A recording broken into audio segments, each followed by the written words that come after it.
শুভ সন্ধ্যা বন্ধুরা। তো সন্ধ্যাবেলায় চা খেয়ে বেরিয়ে পড়লাম একটু আমাদের পাড়ারই পাশের দোকানে। তো সেখানে মোটামুটি ভালোই কালেকশন থাকে, প্রত্যেকবার ওখান থেকে নিই কিছু কিছু জামা কাপড়। এবারও নিয়েছি সবাইকে দিয়া থোয়ার জন্য। তো ভাবলাম মাম্মা পাপার জন্য যদি ভালো কালেকশন পাই তো নিয়ে নেব। তো দোকানে গিয়ে দেখি প্রচণ্ড ভিড়, আর কালেকশানও ভালো নেই, সমস্ত কালেকশান শেষ। তো চলে এলাম, পছন্দ হলো না বলে। তারপর দোকানে এসে দেখছি পারো এসেছে আর পাপাই, তো ওদের সঙ্গে একটু গল্প করলাম। গল্প করে তারপর বাড়িতে এসে রাত্রের জন্য রুটি বানালাম আমাদের জন্য, আর মামা পাপা খেতে চাইলো পরোটা, তাই ওদের জন্য দুটো দুটো চারটে পরোটা বানিয়ে দিলাম।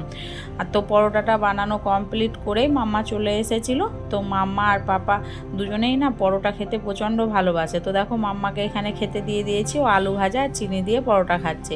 আর মাকেও খেতে দিয়ে দিলাম, যেহেতু 10টা বেজে গেছিলো। তো মাকে খেতে দিয়ে একটু দাঁড়িয়ে মায়ের সঙ্গে গল্প করছিলাম, আর মা খাবার খাচ্ছিল। তো আজকের মিনি ব্লগটা এই পর্যন্ত, টাটা।